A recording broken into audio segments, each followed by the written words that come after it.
দেখি রে, কলেজ যাবি না? না, শরীরটা খারাপ রে, সকাল থেকে পাতলা পায়খানা হচ্ছে। শরীর কাল তুই আগে বলিস নি কেন আগে?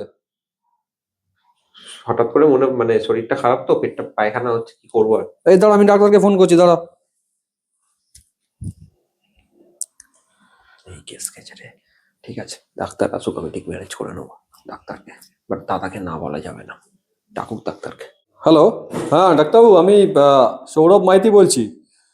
একবার আমার বাড়িতে আসুন না, আমার ভাইয়ের শরীরটা খুব খারাপ করেছে। হ্যাঁ please please, thank you thank you, okay. হ্যাঁ আসছি। ও ডাক্তারবাবু আসুন, প্লিজ প্লিজ কাম কাম। আসুন প্লিজ। কি হলো?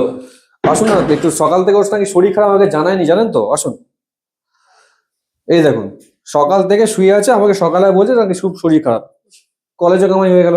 আপনি প্লিজ একটু দেখুন, আমি আপনার জন্য একটু চায়ের ব্যবস্থা করছি, প্লিজ। এই চা করতে হবে না। না না, আপনি একটু চা খেয়ে যান প্লিজ।